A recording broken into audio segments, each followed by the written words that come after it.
Selamat datang di channel Wow Serem, tempatnya cerita yang dapat membuat bulu kuduk meremang. Yuk daripada kita lama-lama langsung saja kita masuk ke dalam ceritanya. Pagi itu, seperti biasa, toko sembako milik Pak Harto dan Bu Rini sudah buka sejak pukul 6. Letaknya tepat di samping lapangan bola Desa Marga Asih. Meja kasir digelar seadanya, karung beras disusun rapi, dan minyak goreng curah diemberkan dalam deretan jerigen bekas cat. Orang-orang berdatangan, mulai dari ibu-ibu, tukang ojek, sampai pedagang sayur keliling. Bu Rini, minyak gorengnya sekilo ya, kata Mbok Karmi sambil menaruh uang receh di meja. Siap Mbok. Nih pas ya, timbangannya. Jangan lupa bawa botol sendiri besok. Stok jerigen kita mulai menipis, sahut Bu Rini sambil tersenyum ramah. Pak Harto yang berdiri di dekat timbangan ikut nimbrung. Yang penting tetap jujur, biar dagangan lancar. Toko mereka memang tak besar, tapi ramai dan dipercaya warga. Mereka tidak pernah menipu timbangan, dan kalau harga barang naik di pasar induk, mereka tetap berusaha kasih harga terjangkau. Kadang, kalau ada yang benar-benar kekurangan, mereka rela utangin. Berbeda dengan toko sembako di ujung jalan, toko milik Juragan Sarwan. Bangunannya lebih besar, dengan plang besar bertuliskan Sembako Murah Sarwan Jaya. Tapi hari-hari, belakangan ini, toko itu sepi. Cuma 1-2 orang pembeli yang datang. Itu pun lebih banyak tanya-tanya harga, lalu pergi tanpa beli. Dari balik kaca jendela tokonya, Sarwan mengamati toko Pak Harto sambil mengepalkan tangan. Kurang ajar. Baru buka 2 tahun, tapi dagangan dia bisa ngalahin toko gua yang udah 10 tahun berdiri. Gerutunya. Di belakangnya, Lastri, istrinya, membereskan tumpukan mie instan. Mungkin kita harus ikut nurunin harga, Mas. Turunin harga, untung kita makin tipis. Lagian, dia itu pasti main curang. Mana bisa harga segitu kalau nggak ngoplos atau tipu timbangan? Lastri diam. Sebenarnya ia tahu Pak Harto memang jujur. Tapi ia juga tahu, suaminya tak suka disanggah. Sudah berbulan-bulan toko mereka merugi. Banyak barang menumpuk di gudang. Bahkan ada yang kedaluarsa dan harus dibuang. Mereka pernah coba diskon besar-besaran, tapi tetap saja kalah ramai. Di luar, suara klakson motor terdengar bersahutan. Pembeli makin ramai ke toko Pak Harto. Anak-anak muda ikut bantu ngangkat karung. Bahkan ada ibu-ibu yang rela antre di bawah terik matahari. Sarwan makin geram. Ia tutup tirai jendelanya, lalu duduk di kursi rotan yang sudah mulai rapuh. Kalau begini terus, kita bisa bangkrut. Gue nggak bisa tinggal diam. Lastri menatap suaminya dengan cemas. Tatapan Sarwan bukan lagi tatapan pedagang biasa. Ada sesuatu yang lain di situ, keras, gelap, dan penuh dendam. Malamnya Desa Marga Asih mulai sepi. Angin dingin bertiup dari arah pemakaman. Di rumah Pak Harto, keluarga kecil itu sedang makan malam. Nasi, tahu goreng, sambal terasi, dan tumis kangkung. Alhamdulillah, rejeki hari ini lancar, ucap Pak Harto sambil menyendok nasi ke piring. Yang belanja makin banyak, Pak. Tadi Mbok Karmi bawa tetangganya juga, tambah Bu Rini. Widi, anak bungsu mereka yang baru berusia 7 tahun, menggigit tahu goreng sambil mengunyah pelan. Besok Widi ikut ke toko ya? Boleh, asal nggak ganggu ibu jualan, saut Bu Rini sambil tersenyum. Mereka tidak tahu bahwa di rumah Juragan Sarwan ada rencana lain yang sedang disusun. Sarwan duduk termenung di teras rumah. Di depannya, segelas kopi hitam sudah dingin. Ia merokok dalam-dalam, lalu melihat ke arah kebun bambu di ujung desa. Orang bilang, di balik kebun itu ada rumah dukun tua. Namanya Mbah Sureng, gumamnya. Lastri muncul dari dalam rumah, membawa selimut. Mas, masuklah. Dingin. Sarwan menoleh sebentar, lalu kembali menatap gelapnya malam. Aku udah muter otak. Nggak bisa begini terus. Kalau cara biasa nggak berhasil, ya kita harus pakai cara lain. Mas, maksudnya apa? Sarwan menatap istrinya lama. Besok aku mau ke Blitar. Ada yang bisa bantu bikin usaha Pak Harto sepi. Sekalian balikin pembeli ke toko kita. Lastri menggeleng cepat.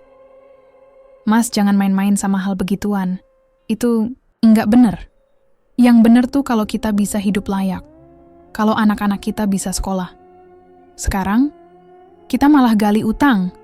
Lastri tak bisa menjawab. Ia tahu suaminya keras kepala. Tapi ada sesuatu dalam nada suara Sarwan yang membuat bulu kuduknya merinding. Keesokan harinya, Desa Marga Asih seperti biasa ramai. Anak-anak berangkat sekolah, petani menuju sawah, dan gerobak nasi goreng mulai dorong roda pelan-pelan menyusuri jalan. Di tengah keramaian, Juragan Sarwan diam-diam pergi keluar desa naik mobil sewaan. Tak banyak yang tahu kemana arah tujuannya. Namun, satu hal yang pasti, di saat toko Pak Harto terus ramai karena kejujuran, dendam sudah mulai tumbuh di hati seseorang yang tak mampu menerima kekalahan. Dan dendam itu akan segera berubah jadi petaka. Sudah 3 hari ini, Bu Rini merasa ada yang aneh dengan makanan di rumah. Masakan yang biasanya bisa tahan sampai sore, sekarang baru 1 jam sudah mulai bau. Sayur asem jadi cepat berlendir, gorengan berubah rasa jadi pahit, dan bahkan nasi yang baru matang dari rice cooker jadi kuning keabu-abuan. Awalnya, Bu Rini mengira karena air sumur. Ia coba ganti air pakai air galon. Tapi tetap saja, makanan berubah rasanya. Lebih cepat basi dan terasa getir. "Pak, ini tumis kangkung baru sejam dimasak, kok udah bau amis begini ya?" tanya Bu Rini saat sarapan. Pak Harto mencicipi sedikit, alisnya langsung berkerut. "Iya, pahit. Padahal tadi waktu masak masih wangi." Widi, yang duduk di dekatnya, menutup mulut sambil memalingkan wajah. "Aku nggak mau makan. Bau." Bu Rini langsung berdiri, membuang isi piring ke tempat sampah. "Udah, kita beli lauk aja di warung Embok Jum." Pak Harto tidak berkata apa-apa. Ia hanya menghela napas dan mengambil kunci motor. Malamnya Pak Harto tidur lebih awal. Ia merasa badannya pegal dan kepalanya berat. Belakangan ini ia sering mimpi aneh. Seperti ada yang mengintip dari balik lemari. Suara langkah kaki di ruang tengah, padahal semua sudah tidur.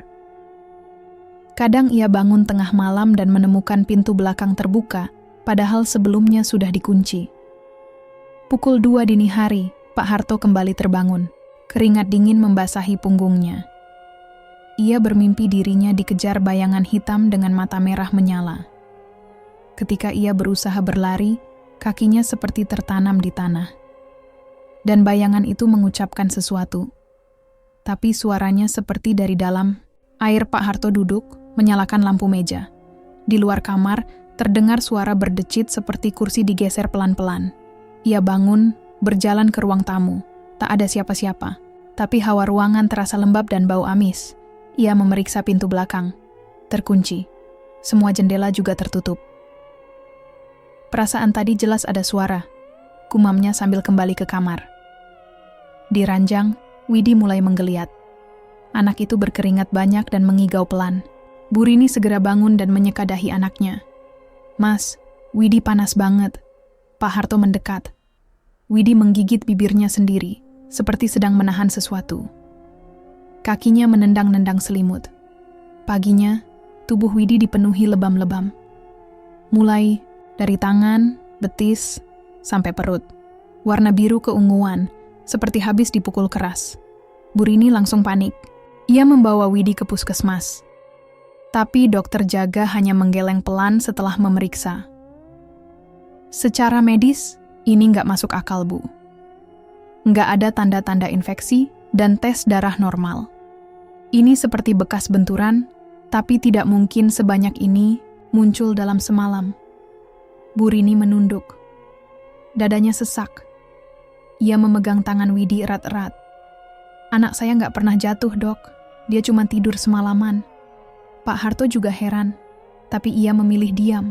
Ia tahu kalau sudah urusan seperti ini, Bu Rini, yang biasanya lebih peka. Malamnya, Bu Rini duduk sendirian di dapur. Matanya memandangi kompor yang sudah padam. Ia teringat pada cerita lama, tentang tetangganya dulu yang tiba-tiba sakit-sakitan setelah suaminya menang tender proyek desa. Kata orang, itu karena dikirimi santet sama orang yang kalah proyek. Ia bergidik. "Mas, boleh tanya sesuatu?" tanya Bu Rini saat Pak Harto selesai salat Isya. "Apa?" "Menurut Mas, kita ini ada yang benci nggak ya? Maksudku, Musuh yang sampai hati nyakitin kita. Pak Harto menatap istrinya. Kita dagang baik-baik, nggak pernah cari musuh. Tapi kita juga nggak tahu isi hati orang lain, Mas. Pak Harto menghela napas. Jangan mikir yang aneh-aneh dulu. Mungkin Widi kena virus, nanti juga sembuh. Tapi makanan kita cepat basi, rumah kita bau aneh, dan Widi sakit nggak jelas. Pak Harto tak menjawab. Tapi dalam hati, ia juga merasa ada yang tidak beres. Keesokan paginya, suasana rumah makin muram. Widi belum bangun, padahal biasanya sudah minta sarapan sejak jam 6. Bu Rini masuk ke kamar anaknya. Tubuh Widi masih panas dan kini matanya mulai sayu. Bu, tadi malam aku mimpi. Ada yang duduk di kaki tempat tidur. Dia nunduk, matanya merah. Serem, Bu. Suara Widi lirih, nyaris tak terdengar. Bu Rini menahan napas. Ia pegang kening anaknya. Masih demam tinggi. Ia ambil air hangat dan kain, mengompres pelan-pelan. Saat itulah, ia melihat sesuatu. Di bawah bantal Widi, ada gumpalan rambut hitam, kusut dengan sisa tanah basah menempel. Bau menyengat langsung menyusup ke hidungnya. Bu Rini menjerit. Pak Harto langsung masuk ke kamar. Kenapa? Ini rambut siapa, Mas? Kenapa ada tanahnya? Ini dari mana? Pak Harto mengambil gumpalan itu, lalu membungkusnya dengan kain dan membuangnya ke halaman. Mereka saling berpandangan. Tak ada yang bicara. Tapi di dalam hati mereka mulai tumbuh satu kesadaran yang sama. Ini bukan penyakit biasa. Ini bukan kejadian biasa. Ini seperti ada yang kirim sesuatu ke rumah mereka. Malam itu, untuk pertama kalinya, Pak Harto berbisik lirih pada istrinya. Kalau ini ulah orang, kita harus cari bantuan. Mobil Kijang Super milik Juragan Sarwan melaju pelan di jalanan sempit selepas maghrib. Hutan-hutan kecil di sisi kanan kiri tampak gelap. Jalan aspal yang mulai rusak membuat suspensi mobil bergoyang. Di belakang kemudi, sopir bernama Manto sesekali menguap. Pelan aja, Man. Jangan sampai masuk got. Ini mobil bukan karung beras, kata Juragan Sarwan dari kursi belakang sambil menyalakan rokok. Iya, Pak. Tadi ban hampir masuk lubang. Mereka baru saja keluar dari rumah Mbah Sureng, seorang dukun tua yang tinggal di desa Jatirogo, Blitar. Rumahnya dikelilingi pohon pisang, pagar kayu rendah, dan bau kemenyan menyengat sejak masuk halaman. Juragan Sarwan masih merasa kesal. Ia sudah membawa 2 lembar uang merah baru, tapi Mbah Sureng hanya bicara muter-muter. Kau sudah bikin keluarga itu melemah, kata Mbah Sureng tadi. Tapi kalau mau mereka tamat, butuh tumbal. Kalau tidak, santetnya akan kembali ke kau. Sarwan, Anda tidak bodoh. Ia tahu permainan seperti itu. Dukun selalu begitu. Mulai dari permintaan kecil, lalu naik jadi sesajen, lalu minta tumbal. Setan apa yang butuh makan segitu banyak? Gumamnya kesal.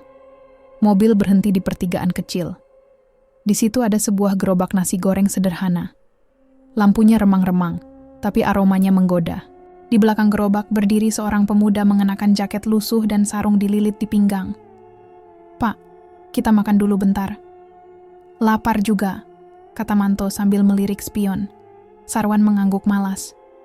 Ya udah, tapi bungkus aja, makan di mobil. Manto keluar duluan, mendekati gerobak. Pemuda penjual itu menyapa ramah. Malam, Bang. Mau nasi goreng apa? Nasi goreng biasa 2. Bungkus. Pedas? Sedang aja. Pemuda itu mulai menumis.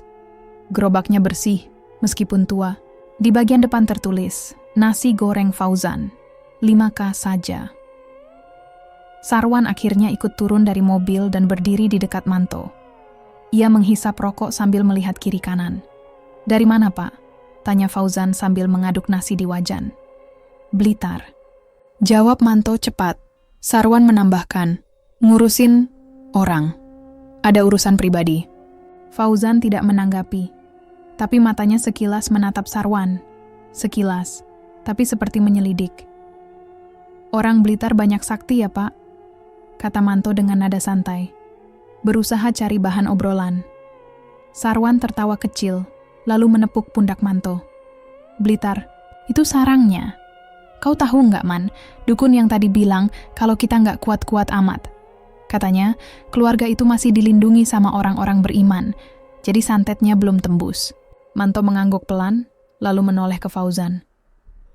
Wah, ini abang dengar semua ya, kata Manto, sambil tertawa kecil. Fauzan masih mengaduk nasi, wajahnya tenang. Saya cuma masak, Bang, nggak dengar yang bukan urusan saya. Sarwan menatap, Fauzan. Ada sesuatu di mata pemuda itu. Tatapannya tidak seperti penjual biasa. Tenang, tidak takut, tapi juga tidak sopan berlebihan. Seperti tahu banyak, tapi memilih diam. Sarwan mendekat, mencoba bercanda. Kau percaya nggak sama santet? Fauzan menutup wajan, mematikan api. Ia menoleh, menatap Sarwan. Saya percaya, jawabnya pendek. Pernah ngalamin? Pernah lihat, pernah juga nolong orang yang kena. Sarwan tersenyum sinis. Wah, ini pasti punya ilmu ya? Fauzan hanya tersenyum. Ilmu itu kalau dipakai buat ngerusak, bakal balik ke pemiliknya, Pak. Sarwan tertawa keras. Itu kata orang-orang, masjid. Dunia nyata nggak sesederhana itu. Fauzan tidak membalas. Ia menyerahkan 2 bungkus nasi goreng ke Manto. 2 bungkus, 10.000. Manto membayar. Saat mereka berbalik, Fauzan menambahkan pelan. Pak, kalau sedang ada urusan sama hal yang gaib-gaib, jangan cuma percaya sama yang bisa manggil jin. Kadang yang bisa nahan jin jauh lebih bahaya. Sarwan mendadak berhenti melangkah. Ia menoleh. Apa maksudmu? Fauzan tetap tersenyum. Nggak ada, cuman ngingetin aja. Tanpa berkata apa-apa lagi, Sarwan masuk ke mobil. Manto ikut masuk, masih memandangi Fauzan lewat kaca. Mobil melaju pelan. Di dalam Sarwan membuka bungkusan nasi goreng dan mulai makan. Enak juga nih, nggak nyangka, di tengah jalan begini. Manto mengangguk. Iya, saya tadi juga kaget. Tapi si penjual itu, matanya tajam ya, kayak bukan orang sembarangan. Sarwan mengunyah pelan. Iya, beda. Sesaat mereka terdiam. Sarwan lalu berkata, kau tahu nggak, matanya itu mengingatkan aku sama seseorang. Dulu waktu aku muda, aku pernah disindir sama santri pondok Tebu Ireng. Tatapannya mirip. Jangan-jangan dia juga bisa jadi. Tapi kalau iya, kenapa jualan nasi goreng? Manto mengangkat bahu. Nggak semua santri jadi ustaz, Pak. Sarwan tertawa pendek. Iya juga. Tapi entah kenapa, malam itu, rasa nasi goreng yang enak justru membuat Sarwan makin gelisah. Ia menatap bungkusan yang sudah kosong, dan kata-kata Fauzan tadi berputar di kepalanya. Pukul 2:15 dini hari. Angin malam menerobos celah-celah ventilasi rumah Pak Harto. Semua orang sedang tidur. Rumah itu sudah 2 minggu terasa sunyi, padahal dulu selalu ramai suara canda anak-anak dan tawa Bu Rini saat melayani pembeli dari dapur. Tiba-tiba terdengar suara krik dari engsel kamar Widi. Suara langkah pelan terdengar menyusuri lorong. Tapi anehnya, langkah itu tidak keras. Seolah-olah berjalan tanpa beban, tanpa berat tubuh. Bu Rini yang tidur di kamar tengah terbangun karena hawa dingin, tiba-tiba menyeruak masuk. Ia membuka mata dan merasa ada sesuatu yang tidak beres. Perasaannya sudah tidak tenang sejak sore. Widi yang tadinya panas dingin tiba-tiba diam seperti orang lemas sekali. Widi, panggilnya pelan. Tak ada jawaban. Ia bangun dari tempat tidur, berjalan menuju kamar anak bungsunya. Saat membuka pintu, kamarnya kosong. Selimut tergeletak di lantai, jendela terbuka setengah. Bu Rini panik. Ia lari keluar kamar, langsung membangunkan Pak Harto. Pak! Si Widi nggak ada di kamar. Pak Harto yang masih setengah tidur langsung terduduk. Apa? Dia nggak ada. Jendelanya kebuka, selimutnya di lantai. Mereka berdua segera keluar rumah sambil membawa senter. Di luar rumah, angin dingin masih bertiup. Pak Harto menyusuri halaman belakang. Ia melihat jejak kaki kecil mengarah ke belakang rumah, ke arah sumur tua yang sudah lama tidak dipakai. Hati Pak Harto langsung terasa berat. Ia berlari mendekat. Begitu sampai di pinggir sumur, ia berhenti. Kaki-kakinya goyah. Di dalam sumur, bayangan tubuh kecil terlihat mengambang diam. Rambut panjang Widi menyebar di air, bajunya masih piyama tidur warna biru. Tak ada suara, tak ada jeritan.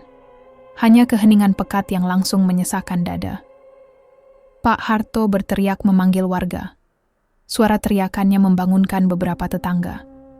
Tak lama, kerumunan mulai berdatangan. Senter-senter menyala, beberapa orang turun ke sumur untuk mengangkat jasad kecil itu. Bu Rini menjerit begitu melihat tubuh anaknya diangkat dari sumur. Ia meraung, meronta, dipeluk tetangganya sambil berteriak tak percaya. "Anakku, Widi, astagfirullah." Pak Harto hanya bisa berdiri diam, matanya kosong. Bibirnya bergetar, tapi tak sanggup bicara. Widi masih mengenakan baju tidur. Tidak ada luka luar, tidak ada tanda-tanda terjatuh keras. Tapi di tubuhnya ada lebam-lebam seperti sebelumnya, dan sekarang bertambah banyak. Seorang warga bergumam, "Ini bukan jatuh biasa, Pak. Ini kayak bukan kecelakaan." Desa Marga Asih langsung geger pagi itu. Kabar kematian Widi menyebar cepat. Orang-orang berkumpul di rumah Pak Harto. Tapi bukan cuma untuk melayat. Banyak juga yang datang karena penasaran. Bisik-bisik soal guna-guna mulai terdengar. Apalagi setelah tahu bahwa tubuh Widi penuh lebam sejak sakit. Ini pasti kiriman santet. Bisik Bu Erni, tetangga dekat mereka. Udah 2 minggu rumah ini kayak diselimuti sesuatu. Gelap, dingin. Saya ngerasa aneh tiap lewat sini, timpal yang lain. Pak RT bahkan datang membawa 2 orang ustaz untuk membantu menenangkan keluarga. Tapi suasana rumah tetap seperti diliputi kabut. Bu Rini belum berhenti menangis. Tubuhnya lemas, suaranya habis. Di kamar, jasad Widi sudah dibungkus kain putih. Beberapa ibu-ibu sibuk menyiapkan perlengkapan mandi jenazah. Tapi tidak satu pun dari mereka bisa menahan tangis ketika melihat wajah Widi. Masih seperti tidur, tapi dingin. Sementara itu, Pak Harto duduk di ruang tamu. Ia menunduk, menggenggam tasbih, tapi jarinya tidak bergerak. Seorang ustaz duduk di depannya, mencoba bicara pelan. "Pak Harto, saya tahu ini berat, tapi jangan hilang pegangan. Anak jenengan, insya Allah diampuni." Pak Harto menoleh, matanya merah. Saya nggak ngerti lagi, Ustaz. Semua berubah sejak 2 minggu lalu. Makanan cepat busuk, suara-suara aneh, anak saya sakit. Dan sekarang, ia berhenti. Air matanya jatuh. Saya sholat, saya jikir. Tapi kenapa malah anak saya yang diambil? Ustaz itu menepuk bahunya. Kadang musibah datang bukan karena kita kurang doa, tapi karena ada orang yang main kotor. Kita nggak boleh ikut kotor juga. Kita harus lawan dengan cara yang benar. Pak Harto menunduk. Suara-suara di luar makin ramai. Ada yang mengatur tenda untuk tahlilan. Ada yang menyiapkan air, kursi, dan beberapa orang mulai menggali makam di belakang rumah, dekat pohon mangga tua. Di antara keramaian itu, Pak Harto merasa dirinya sendiri. Hatinya hampa. Widi adalah anak kesayangannya, satu-satunya yang masih kecil dan selalu menemaninya di toko. Kini anak itu hanya tinggal nama. Ketika malam datang, rumah itu dipenuhi pelayat, tapi tidak ada yang bisa mengisi lubang di hati keluarga itu. Sementara itu, di warung kopi kecil dekat mushola, beberapa bapak duduk sambil bergumam. Pak Harto itu orang baik, nggak pernah neko-neko. Kalau sampai kena begini, pasti ada yang iri. Iya, apalagi toko dia selalu ramai. Toko sebelah kan udah sepi. Bisa jadi, ya gitu. Maksudnya? Ya bisa jadi ada yang kirim-kirim. Ngerti sendirilah. Apalagi saya dengar Sarwan sempat pergi ke Blitar minggu lalu. Ke Blitar? Ngapain? Katanya sih cari orang pinter. Suasana jadi hening. Satu sama lain saling pandang. Kecurigaan mulai mengarah, dan malam itu, lilin di ruang tamu rumah Pak Harto dibiarkan menyala sampai habis. Bu Rini duduk di samping jenazah anaknya, memegangi sepasang sandal kecil yang biasa dipakai Widi ke surau. Pak Harto berdiri di depan jendela, menatap keluar rumah, hatinya retak. Tapi dalam hatinya mulai tumbuh pertanyaan, siapa yang tega? Dan bagaimana cara melawan? Malam itu hujan turun rintik-rintik. Rumah Pak Harto sepi meskipun masih banyak sisa bunga dan air doa di teras bekas tahlilan malam sebelumnya. Bu Rini duduk di ruang tamu, wajahnya masih sembab. Ia menatap kosong ke arah pintu yang terbuka sedikit. Sementara Pak Harto duduk di kursi rotan, tangannya menggenggam tasbih, tapi pikirannya kemana-mana. Tiba-tiba terdengar ketukan di pintu. Tok, tok, tok. Pak Harto berdiri. Ia melirik ke arah Bu Rini, lalu berjalan pelan ke pintu. Saat dibuka, seorang pemuda-muda berdiri di ambang pintu, mengenakan jaket lusuh dan sarung yang dibalut rapi. Di pundaknya tergantung tas kecil. Wajahnya tenang, matanya tajam tapi sopan. "Permisi, saya Fauzan, Pak. Maaf mengganggu malam-malam begini." Pak Harto mengernyit. "Iya, ada apa ya?" "Saya pedagang nasi goreng, biasa mangkal dekat pertigaan pasar. Kemarin saya sempat dengar tentang musibah di rumah ini, dan saya merasa harus ke sini." Pak Harto tidak langsung menjawab. Wajahnya mencerminkan kelelahan dan kebingungan. Tapi sebelum ia berkata apa-apa, Bu Rini sudah berdiri dan menghampiri. Mas Fauzan, yang jualan nasi goreng di pinggir pasar?" Fauzan mengangguk pelan. "Iya, Bu, tapi saya bukan sekadar jualan. Dulu saya sempat mondok di Tebu Ireng. Sekarang sambil jualan, saya sering bantu orang-orang yang kena gangguan. Ya, semacam gangguan gaib." Pak Harto masih ragu. "Maksudnya Mas bisa mengobati?" "Saya cuma berusaha, Pak. Semua tetap kuasa Allah. Tapi kalau boleh jujur, saya merasa rumah ini sedang tidak baik. Sejak saya berdiri di depan pagar tadi, hawa dinginnya beda. Ada energi yang berat. Saya khawatir gangguan ini belum selesai." Bu Rini langsung mempersilakan masuk. "Masuk aja dulu, Mas. Maaf ya, rumah lagi berantakan." Fauzan masuk pelan-pelan, matanya menyapu setiap sudut rumah. Ia berjalan ke ruang tengah, lalu duduk di dekat meja kayu. Ia menunduk sejenak, lalu membuka tas kecilnya. Dari dalam, ia mengeluarkan botol air mineral, segumpal daun bidara kering, dan mushaf kecil. "Saya nggak akan langsung melakukan apa-apa, Pak Bu. Saya cuma ingin minta izin. Kalau memang diperbolehkan, saya bisa bantu menelusuri apa yang sebenarnya mengganggu rumah ini." Pak Harto masih terlihat ragu, tapi Bu Rini langsung memotong.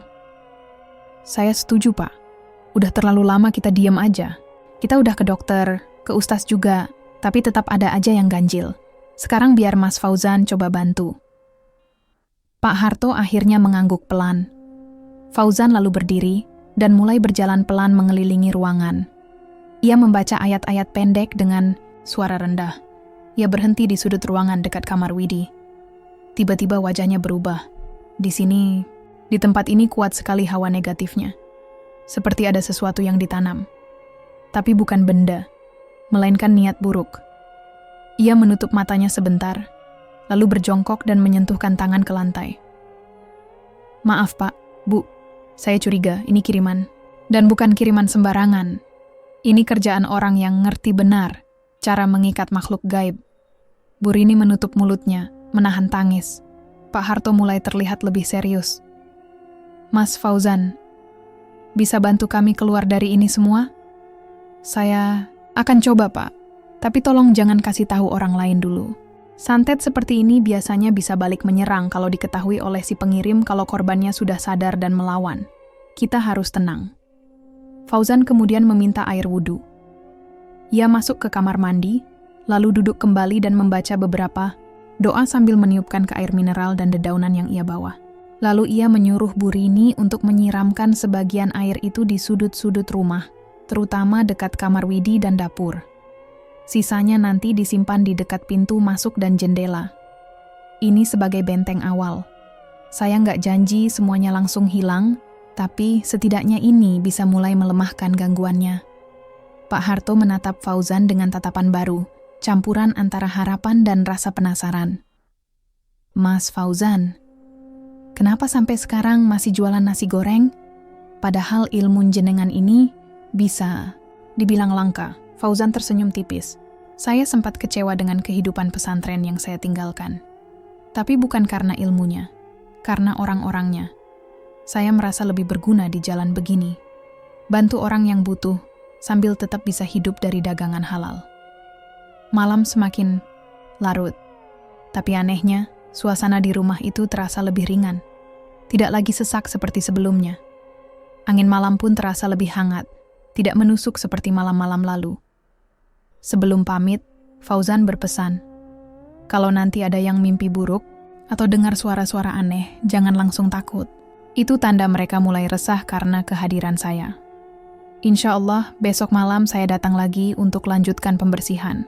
Jangan terima tamu asing dulu sementara waktu. Pak Harto mengangguk. Bu Rini menatap pemuda itu seperti melihat harapan kecil yang baru saja menyala. Setelah Fauzan pergi, Pak Harto menutup pintu perlahan. Ia menatap ke dalam rumah, lalu duduk di kursi kayu tua. Ia menarik napas panjang, menatap Bu Rini yang mulai membereskan air yang sudah dibacakan doa. Untuk pertama kalinya setelah berminggu-minggu, Pak Harto merasa tidak sendiri dalam melawan kegelapan yang menyelimuti rumahnya. Dan sejak malam itu, arah perlawanan mulai berubah. Malam berikutnya, tepat pukul 9, Fauzan datang lagi ke rumah Pak Harto.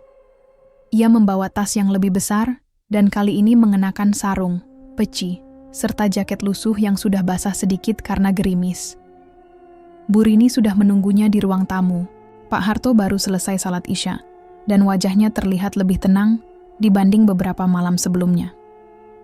"Sudah siap, Pak?" tanya Fauzan sambil menaruh tasnya. "Siap, Mas," jawab Pak Harto. "Kami pasrah." Fauzan mengangguk. Ia membuka tasnya, mengeluarkan botol air, daun bidara segar, segenggam garam kasar, dan seutas tali putih. Lalu ia mengatur posisi duduk di tengah ruang keluarga. Ia meminta agar semua lampu dimatikan, hanya meninggalkan satu lampu minyak kecil di tengah ruangan. "Saya akan mulai ruqyah dan pembersihan rumah. Tapi saya harus jujur, malam ini akan berat. Biasanya kalau pengirim santet merasa ada yang ganggu kirimannya, dia bakal nyerang balik. Dan itu bisa berbahaya." Pak Harto dan Bu Rini saling pandang. Wajah Bu Rini menegang, tapi ia mengangguk. "Kami siap, Mas. Kami nggak mau hidup seperti ini terus." Fauzan mulai membaca ayat-ayat ruqyah, pelan tapi mantap. Tangannya menggenggam daun bidara yang ia celupkan ke air, lalu dipercikan ke setiap sudut ruangan. Perlahan hawa di rumah mulai berubah. Angin dari luar masuk lewat sela jendela, meski semua sudah tertutup rapat. Lampu minyak tiba-tiba bergetar apinya. Fauzan tak berhenti. Suaranya makin keras. Di tengah lantunan doa, tiba-tiba terdengar suara duk-duk-duk dari atap rumah. Seperti ada yang berlari kecil di atas genteng. Bu Rini memekik kecil, Pak Harto langsung berdiri, tapi Fauzan memberi isyarat agar mereka tetap duduk. "Itu bukan tikus," ucap Fauzan cepat. Dia mulai menyerang. Tiba-tiba, dari arah belakang rumah, muncul bau menyengat seperti dupa, terbakar. Bau itu cepat memenuhi seluruh ruangan. Fauzan mulai batuk-batuk. Ia tahu, ini bukan bau biasa. Ini bagian dari serangan gaib. "Pak, Bu, tolong tutup hidung dengan kain basah. Ini asap kiriman." Pak Harto berlari ke dapur, membasahi handuk kecil, lalu memberikannya ke Bu Rini dan satu lagi ke Fauzan. Tapi asap itu semakin pekat. Tiba-tiba Fauzan merasa kepalanya berdenyut keras. Ia hampir pingsan. Dari dalam pikirannya muncul suara-suara aneh, tertawa, bisikan, dan kalimat-kalimat yang tak jelas. Lalu, dari sudut ruang tamu, muncul sosok boneka jerami setinggi lutut orang dewasa. Wujudnya kecil, tapi menyeramkan. Matanya dari kaca pecahan, tangannya memegang jarum besi. Boneka itu bergerak pelan-pelan menuju Fauzan.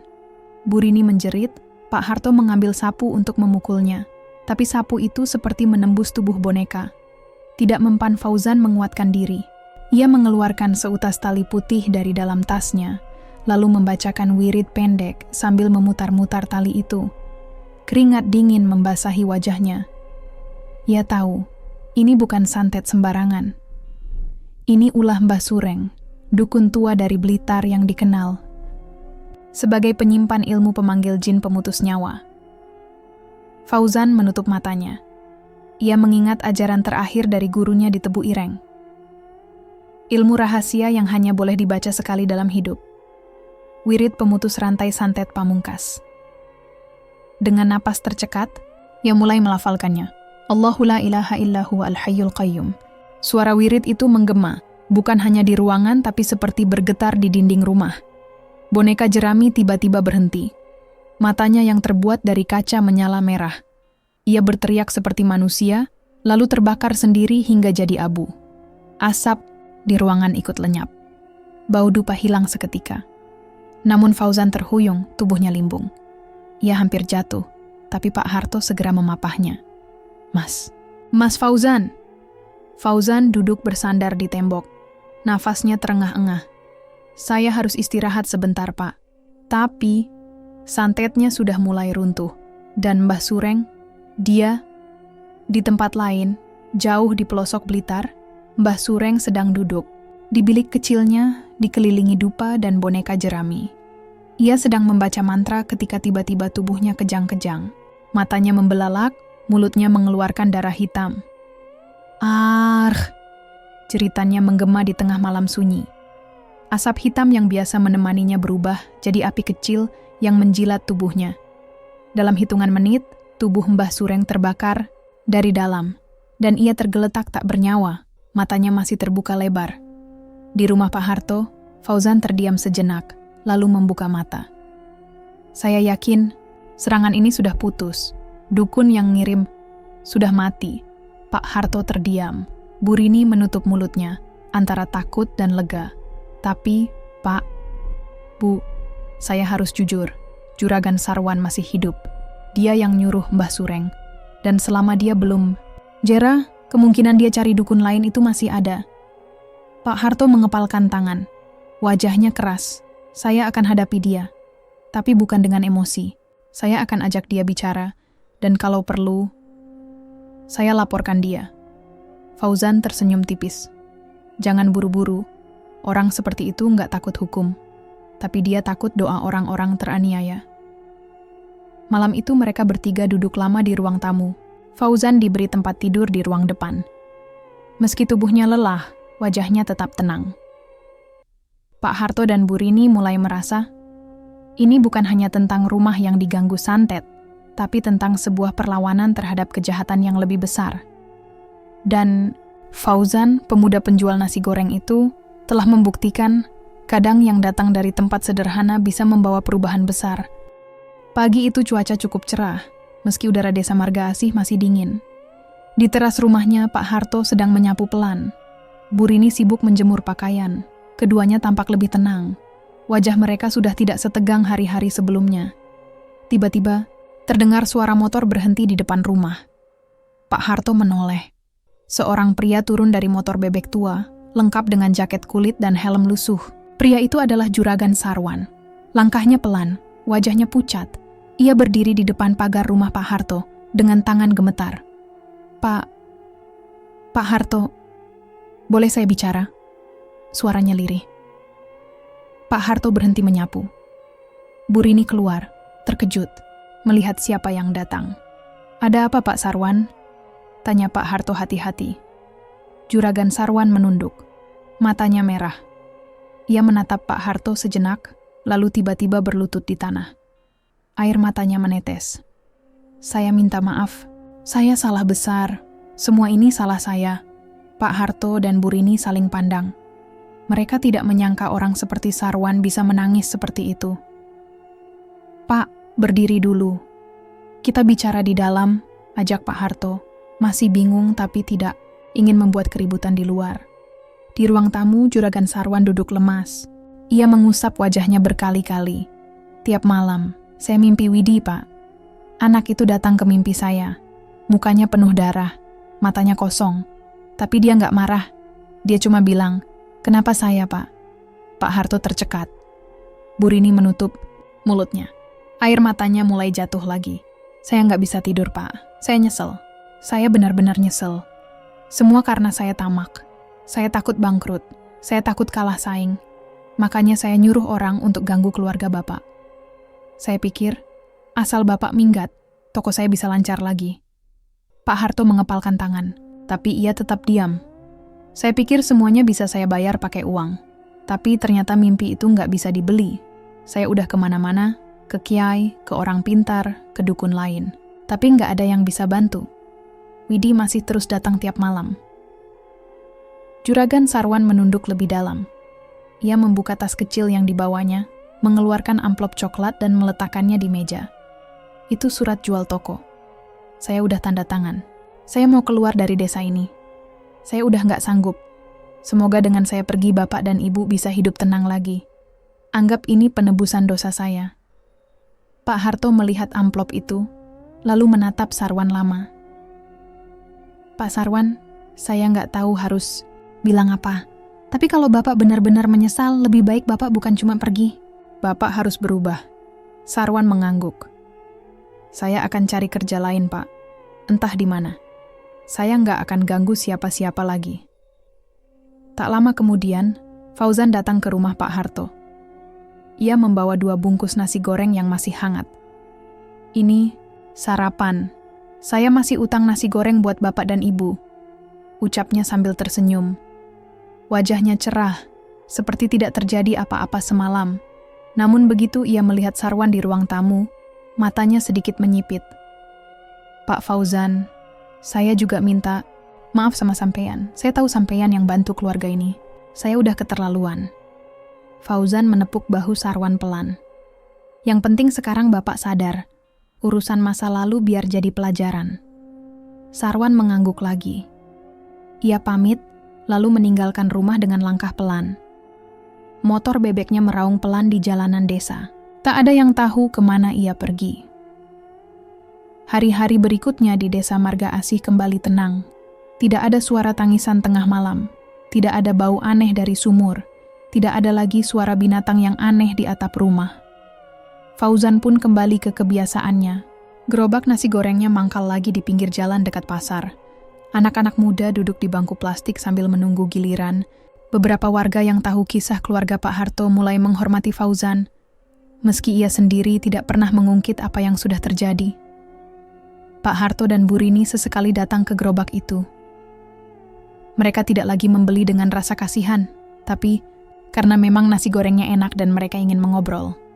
"Mas Fauzan, kok nggak buka warung beneran aja?" tanya Bu Rini suatu malam. Fauzan tertawa kecil. "Saya lebih nyaman begini, Bu. Gerobak kecil ini udah cukup buat saya. Lagian dari sinilah saya bisa keliling, bantu orang, dan tetap hidup." Pak Harto tersenyum. "Tapi gerobak ini udah nyelamatin kami, Mas. Nggak bakal kami lupakan." Fauzan hanya mengangguk. Ia menyalakan kompor lagi. Api menyala pelan, aroma bawang putih goreng dan kecap manis kembali memenuhi udara. Sederhana tapi menenangkan. Tak banyak orang yang tahu, dari balik gerobak kecil itu, seorang mantan santri telah menyelamatkan satu keluarga dari kegelapan. Ia tidak butuh pangkat, gelar, atau sorotan. Ia hanya ingin menjalani hidup dengan cara yang benar. Dan malam itu, di bawah langit desa Marga Asih yang kembali tenang, aroma nasi goreng menjadi tanda bahwa harapan itu belum mati.